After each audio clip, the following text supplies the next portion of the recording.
유다 사람이 들망대에 이르러 그 무리를 본즉 땅에 엎드러진 시체들 뿐이요 한 사람도 피한 자가 없는지라. 여호사밧과 그의 백성이 가서 적군의 물건을 탈취할세 본즉 그 가운데에 재물과 의복과 보물이 많이 있으므로 각기 탈취하는데 그 물건이 너무 많아 능히 가져갈 수 없을 만큼 많으므로 사흘 동안에 거두어들이고 넷째 날에 무리가 브라가 골짜기에 모여서 거기서 여호와를 송축한지라. 그러므로 오늘날까지 그곳을 브라가 골짜기라 일컫더라. 아멘. 자리에 앉으시겠습니다. 이스라엘 백성들은 하나님의 명령을 따라서 1년에 3개의 절기만큼은 어떤 일이 있어도 예루살렘에 와서 예루살렘 성전에 모여서 이 절기를 지켜야 하는 법이 있습니다. 이것은 어떻게 보면 이스라엘 백성들에게만 주어진 법이 아니라 예수 그리스도를 믿는 믿음의 사람들, 하나님의 구원받은 모든 사람들이 지켜야 할 절기라 말할 수 있습니다. 출애굽기 23장 14절부터 17절에 보면 이 3개의 절기를 규정해 놓고 있습니다. 무교병의 절기를 지키라 그랬는데 이 무교병은 누룩을 넣지 않은 떡을 먹는 절기, 그것도 애굽에서 나올 때에 급하게 나와야 되기 때문에 누룩을 넣지 않고 바로 만들어서 떡을 먹고 나올 수 있게끔 지켰던 절기, 바로 유월절입니다. 그리고 두 번째는 15절에 맥추절을 지키라고 그랬습니다. 이것은 첫 추수에 대한 감사로 보리를 하나님 앞에 드리는 감사의 절기이고, 그리고 16절 후반부에 보면 수장절을 지키라 그랬습니다. 이 수장절은 추수감사절을 이야기합니다. 많은 것을 거두어서 깊이 보관하는 절기, 그래서 1년에 모든 농사를 마무리하고 하나님이 베풀어 주신 은혜에 감사해서 지키는 절기가 추수감사절입니다.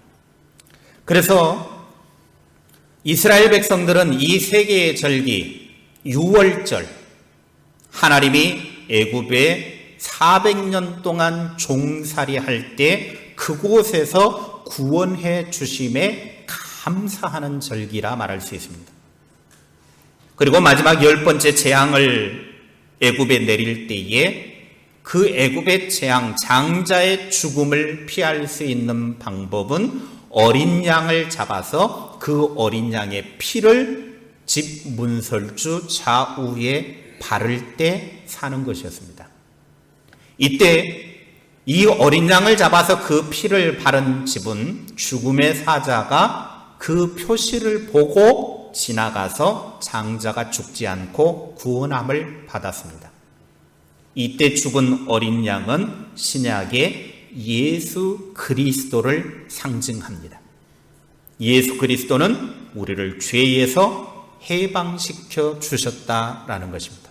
이것이 바로 유월절의 의미입니다. 두 번째는 맥추절입니다. 맥추절은 유월절이 지나고 50일째 되는 날이라고 해서 오순절이라고도 하고, 또 오순절은 교회사에 있어서 아주 중요한 역할을 하죠. 오순절에 성령의 강림 사건이 있었기 때문에 그렇습니다.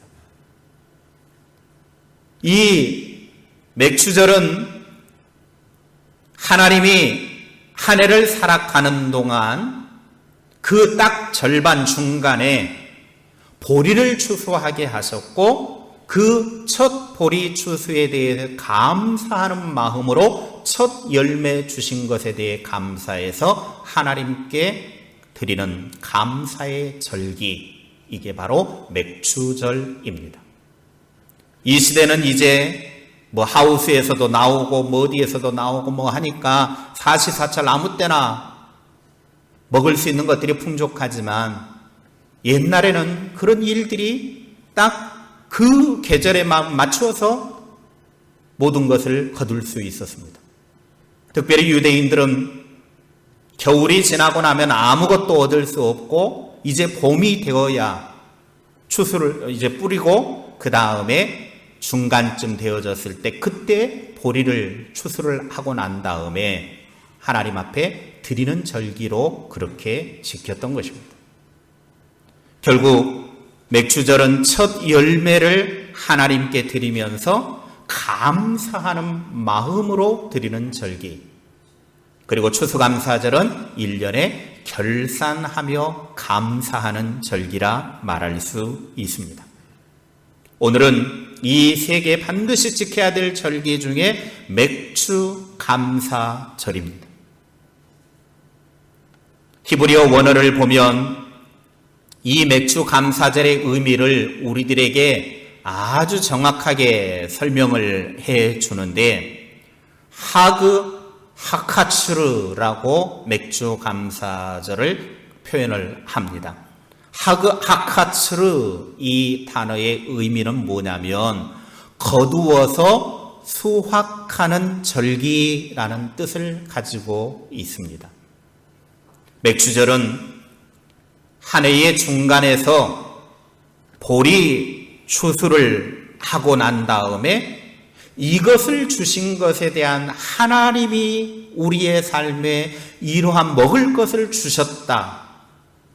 그러면서 기뻐하며 그 수확을 하나님께 올려드리며 감사로 드린 축제가 바로 맥주감사절입니다. 한마디로 말하면 맥주감사절은 상반기에 풍성한 수확을 허락하신 하나님께 감사를 표현하는 절기입니다. 하나님께서 우리의 삶에 부어주신 풍성한 은혜에 대해서 감사드리는 시간이 맥주감사절입니다. 우리가 받은 모든 것이 하나님의 은혜라고 하는 것을 고백하며 드리는 절기라 말할 수 있습니다. 맥주감사절은 우리가 하나님께 드리는 감사와 신앙의 절기입니다. 우리가 받은 모든 것이 하나님이 베풀어 주신 은혜이고 이에 대한 감사의 마음을 드리는 것, 이게 바로 맥주감사절의 중요한 의미입니다. 2024년 한 해의 반을 지나면서 우리의 삶 속에서 역사하시는 하나님께 감사와 찬양을 올려드릴 수 있기를 바랍니다. 맥주감사절은 우리에게 주어진 모든 것이 하나님의 선물임을 인정하고 하나님께 감사와 찬양을 돌리는 시간입니다. 내가 가진 모든 것의 주인이 하나님이시고 하나님께서 내 삶을 인도해 주신다라고 하는 믿음의 고백이 바로 맥주감사절의 중요한 의미입니다. 한번 따라합시다. 내 삶의 주인은 하나님이십니다. 내 삶을 인도하시는 분은 하나님이십니다. 그래요. 하나님은 내 삶의 주인이 되시고 주인 되신 하나님은 내 삶을 또한 하나님의 방식대로 이끌어 가신다라고 하는 믿음을 갖고 살아가는 것, 이것이 맥주감사의 중요한 의미를 담고 있습니다. 그래서 우리가 봉헌을 할 때 드리는 봉헌 찬송 50장 그 찬송의 가사를 보면 내게 있는 모든 것을 그 다음에 어떻게 해요? 아낌없이 드리네. 나에게 있는 모든 것, 하나님이 주인이 되시고 하나님이 내 삶에 주셨으니 주인 되신 하나님께 아낌없이 드린다. 이게 봉헌하는 우리의 마음의 자세라고 하는 거예요. 그러니까 맥주감사절은 내 인생의 주인이 하나님이시고 나에게 있는 것이 하나님이 주신 선물임을 감사하며 고백하는 절기입니다. 둘째, 매일의 삶이 감사와 찬송이 넘치는 불화가 골짜기를 만들어야 합니다. 여호사밧이 남유다의 왕이 되어 통치하는 중에 암몬과 모압이 서로 연합을 해가지고 큰 군대를 이룹니다. 그래서 이제 전쟁을 하기 위하여 쫙 몰려오는데 여호사밧이 가만히 보니까 너무 많은 군대가 연합을 해가지고 몰려오는 것을 보고서 우리의 군사력이나 무기를 가지고는 도무지 상대가 안 된다라고 하는 것을 알게 됩니다. 그래서 여호사밧 왕이 취한 행동은 하나님 앞에 달려나가서 하나님 앞에 무릎을 꿇고 기도하며 하나님, 우리에게는 싸울 만한 무기도 없습니다. 싸울 만한 군사력도 되지 않습니다. 그러니 오직 하나님만 바라봅니다. 하나님 앞에 무릎 꿇고 기도하다가 나만 기도하면 안 되겠다. 그래서 모든 백성들에게 공포합니다. 이제 곧 전쟁이 일어날 텐데 우리는 이 전쟁에 이길 수 없다. 그러니 다 모여라. 그래서 모든 백성들이 몰려왔습니다. 그들이 다 같이 하나님 앞에 엎드려 기도합니다. 그때 하나님이 선지자를 통해 주신 말씀이 뭐냐면, 야, 너희들 이 전쟁에 싸울 것 없다. 하나님이 다 알아서 해주신다. 그러자 여호사밧 왕과 찬양대원들이 그 자리에서 하나님께 감사 찬송을 올려드립니다. 다음날 아침이었습니다. 이제 모압과 암몬 연합군이 전쟁을 척척척척 하기 위하여 이제 전열을 갖추고 몰려옵니다. 여호사밧 왕도 이제 맞서야 합니다. 그런데 참 희한합니다. 맨 앞에 서 있는 부류가 성가대원들이었습니다. 찬양대원들이었습니다. 거룩한 예복을 입고 찬양대원들이 백성들 앞에 쫙 서 있습니다. 이제 전쟁이 시작이 됩니다.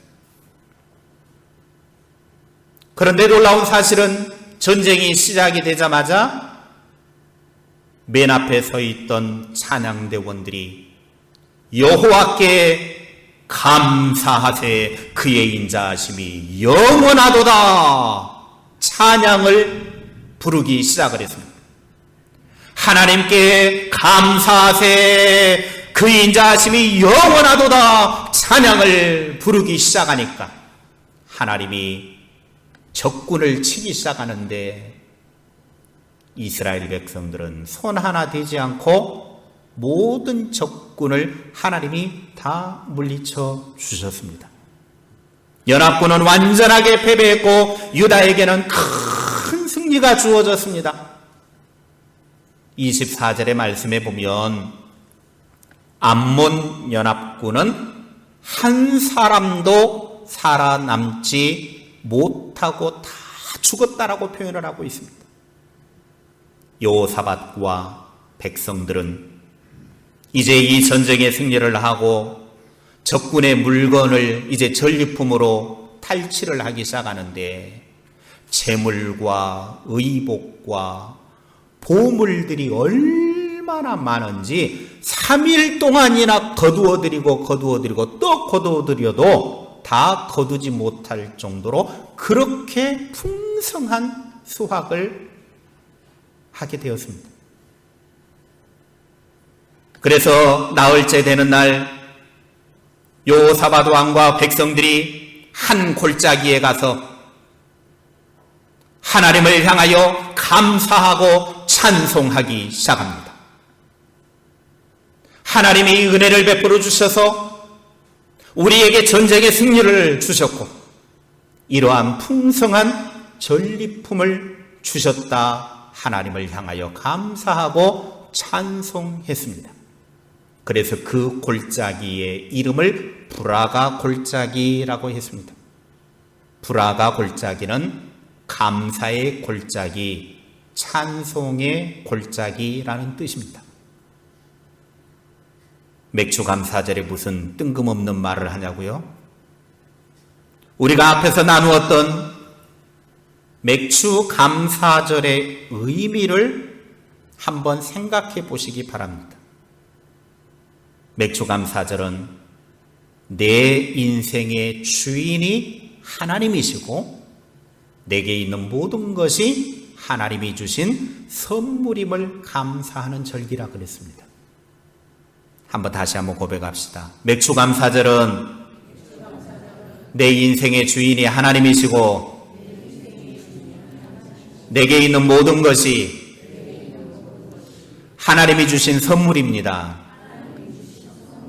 이걸 고백하는 게 맥주 감사절이라는 거예요. 하나님께서 남유다의 주인이 되어주시고 전쟁의 상황에서 도무지 이길 수 없는 그 형편 속에서 그들은 하나님을 향하여 찬송만 했을 뿐인데 하나님이 전쟁의 승리를 주셨고 전리품을 거두는데 며칠 동안 거두었다고요? 3일 동안 거두는데도 다 거두지를 못할 정도였다고 그랬어요. 얼마나 풍성한 은혜를 주셨는지 차고 넘치도록 하나님이 주셨다라는 거예요. 그래서 브라가 골짜기에 가서 그곳에서 하나님을 찬송하는 거예요. 하나님께 감사하는 거예요. 그래서 브라가 골짜기는 감사의 골짜기고 찬송의 골짜기입니다.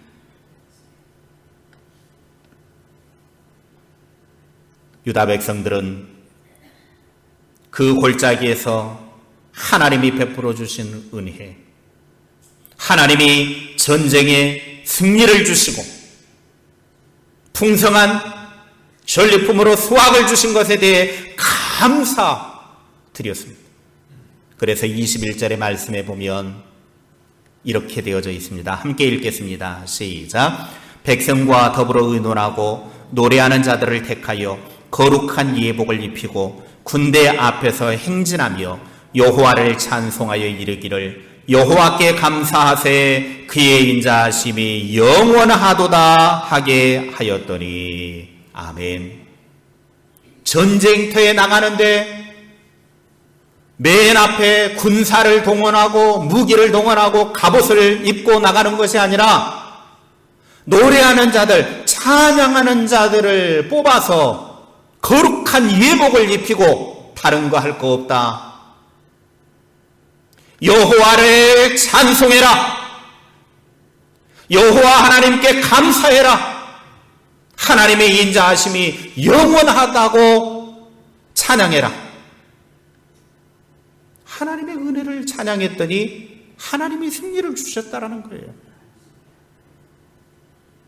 하나님이 전쟁의 주인이 되어주셨고 전리품으로 풍성하게 거두게 해주셨고 무엇 때문에요?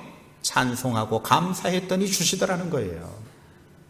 그래서 브라가 골짜기는 감사의 골짜기입니다. 브라가 골짜기는 찬송의 골짜기입니다. 우리의 삶의 모든 순간순간 매일매일의 삶이 브라가 골짜기가 되어야 합니다. 하나님을 향하여 감사할 때 하나님이 우리의 삶을 브라가 골짜기로 만들어 주십니다. 여기에 하나님을 여호와를 찬송한다고 그랬는데 찬송하는 것과 감사하는 것은 같은 의미를 가지고 있습니다. 찬송이라고 하는 단어의 히브리어 원어를 보면 그 어원이 하나님께 감사하는 것이라고 그렇게 표현이 되어져 있습니다. 그러니까 찬송이라고 하는 것은 하나님께 감사하는 거라는 거예요. 하나님께 감사하는 사람이 매일의 삶에 브라가 골짜기를 만들고 그 골짜기에서 항상 하나님의 은혜를 기억하고 감사하며 사는 것입니다. 오늘 저와 여러분의 삶에 매일매일 불화가 골짜기를 만들며 감사, 찬송하며 살 수 있기를 바랍니다. 감사와 찬송을 오늘부터 해봐야 되겠다. 좋아요. 그러면 어떻게 할 것이냐? 매일의 삶을 불화가 골짜기를 만들기 위해서는 감사 일기를 써보는 거예요. 매일 내 삶 속에서 하나님께 감사한 일들이 무엇일까? 그걸 적어보는 거예요. 막 길게 쓸 필요도 없고 그냥 오늘 안전하게 지켜주심 감사, 오늘 하루 호흡하며 살게 해주심 감사, 그냥 간단하게 적는 거예요. 한 문장으로. 오늘 밥 3끼 먹게 해주심 감사, 오늘 누구에게 밥 한 끼 살 수 있음에 감사, 오늘 누구 집에 시원한 냉면 한 그릇 갖다 줄 수 있음에 감사, 오늘 누구가 힘들게 물건 들고 가는데 내가 그 물건 좀 들어줄 수 있음에 감사. 그냥 간단하게 그렇게 매일매일 감사 일기를 써보는 거예요. 그리고 큰 일도 감사하지만 작은 일도 감사해보는 습관을 길러보는 거예요. 두 번째는 기도 속에서 감사를 표현하는 거예요. 기도를 시작할 때나 기도를 마칠 때 항상 감사의 기도를 드리는 거예요. 우리는 보통 기도하면 내가 필요한 것들만 막 나열하잖아요. 물론 그거 필요해요. 그것도 필요하지만 그것과 함께 시작할 때도 하나님께 감사, 마무리할 때도 하나님께 감사, 감사의 기도를 드려보는 거예요. 어려운 상황 속에서도 감사할 것이 무언가 찾아보고 문제 속에서 하나님의 뜻을 발견하고 감사하는 마음을 갖는 거예요. 세 번째는 예배와 찬양 시간을 통해서 감사를 표현하는 거예요. 교회 공적 예배에 나와서 함께 참여하여 예배 공동체 속에서 우리가 함께 찬양하고 함께 감사하는 시간을 갖는 거예요. 찬양 시간을 통해 하나님께 감사와 찬송을 돌리는 것이고, 또 집에서도 맨날 트로트나 뽕짝만 틀어놓지 마시고 집에서도 찬양을 틀어놓는 거예요. 그러면서 흥얼흥얼 하나님께 찬양을 하는 마음을 갖게 되는 것이죠. 어떤 분들은 산에 올라갈 때도 그냥 뽕짝뽕짝 막 크게 막 틀어놓고 다니는데, 운동하면서도 막 뽕짝뽕짝 당신만 좋지 남들은 그게 소음으로 들리거든요. 댁에서도 여러분이 항상 찬양을 틀어놓는 거예요. 네 번째는 물질과 재능을 이웃을 위해 나누는 거예요. 교회에 드리는 헌금 외에도 어려운 이웃을 돕는 기부를 통해서 내게 베풀어 주신 하나님의 은혜를 나누는 거예요. 다섯 번째는 문자를 보내는데 감사 문자를 보내는 거예요. 요즘은 휴대폰에 카카오톡이라든지 또 문자를 보내는 기능들이 있어가지고 보내는 일들을 많이 하는데, 많은 분들이 카카오톡을 활용하잖아요. 그러면 거기에다가 잘 쓰지 못해도 그냥 한자 또박또박 그냥 감사합니다 이것만 써도 돼요. 고마워요, 수고했어요,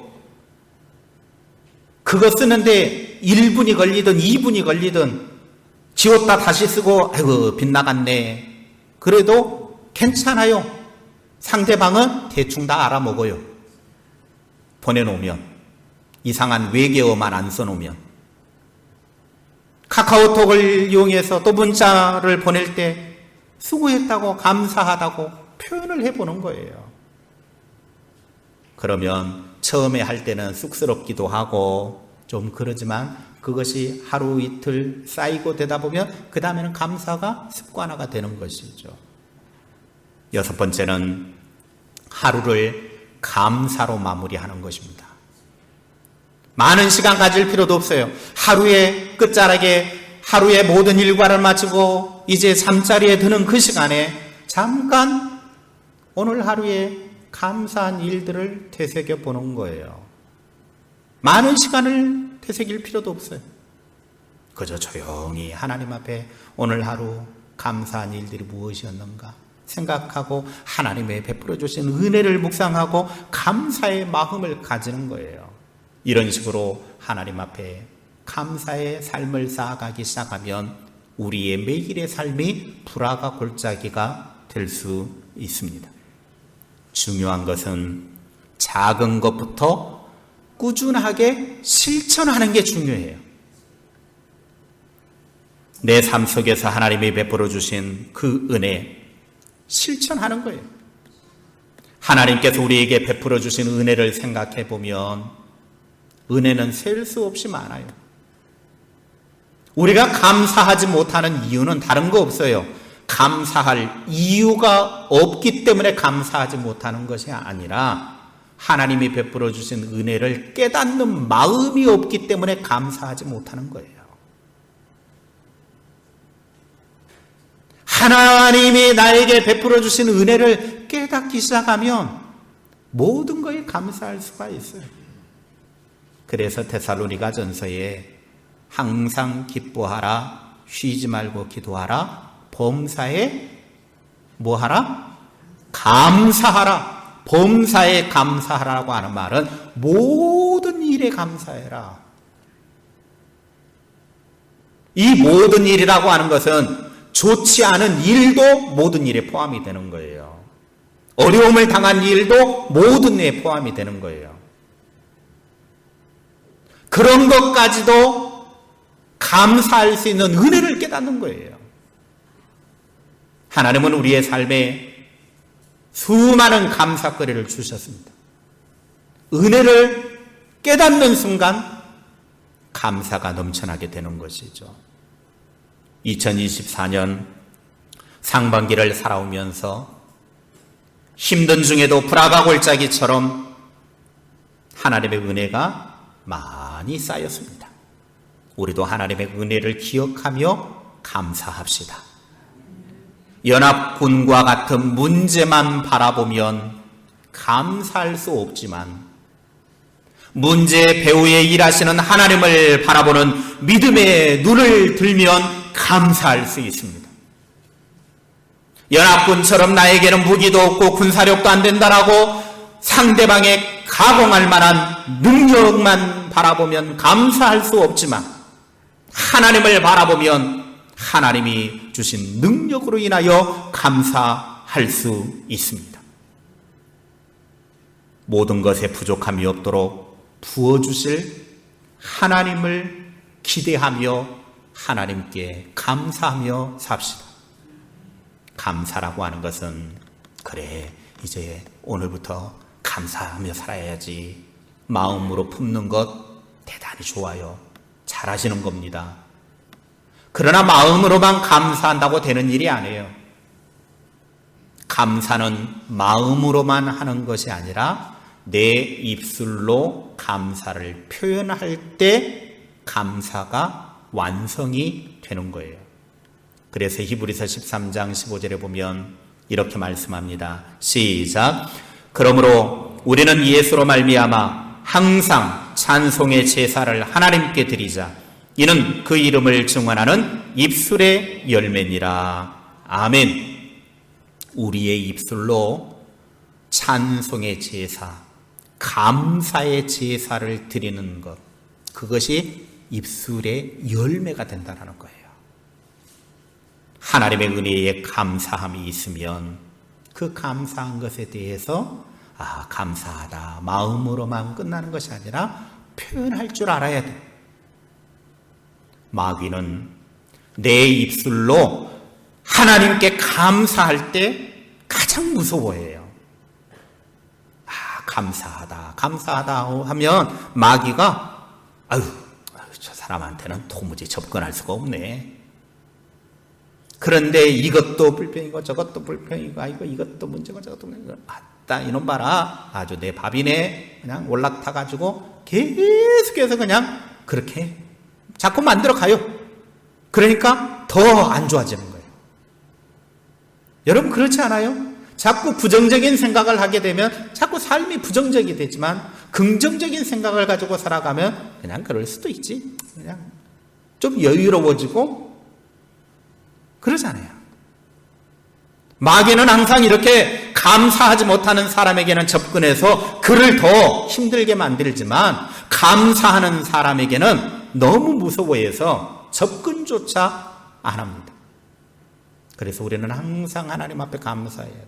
기도할 때도 감사하고 예배할 때도 감사하고 봉사할 때도 감사하고 식당에서 음식을 만들 때도 감사하고 화장실 청소할 때도 감사하고 쓰레기를 치울 때도 감사하고 교회 본당을 깨끗하게 청소할 때도 감사하고 모든 부분에 감사 또 감사.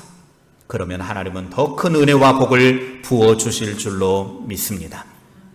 여호사밧 왕은 전쟁이 일어났지만 하나님께 감사하며 찬송했을 때 하나님께서 복병을 두고 싸우게 하셨던 것처럼 어떤 상황에서도 감사함으로 더 풍성한 축복의 생활, 승리의 생활 하시기를 주님의 이름으로 축복합니다. 사랑하는 성도 여러분, 맥주 감사절은 그저 봉투에다가 오늘 맥주 감사절 헌금 넣은 거 그걸로 끝나는 절기가 아니에요. 우리의 삶 속에서 하나님이 베풀어 주신 은혜를 기억하고 그 은혜에 대해서 감사하는 절기입니다. 첫 열매를 드리는 마음으로 우리의 삶의 모든 순간에 하나님께 감사하며 살아가시기를 바랍니다. 그러기 위해서 매일의 삶을 불화가 골짜기를 만드시기를 바랍니다. 감사가 넘쳐나는 골짜기에서 하나님께 찬송하고 감사함이 넘쳐나서 하나님의 도우심과 풍성한 은혜가 넘쳐나는 복된 삶이 될 수 있기를 주님의 이름으로 축원합니다.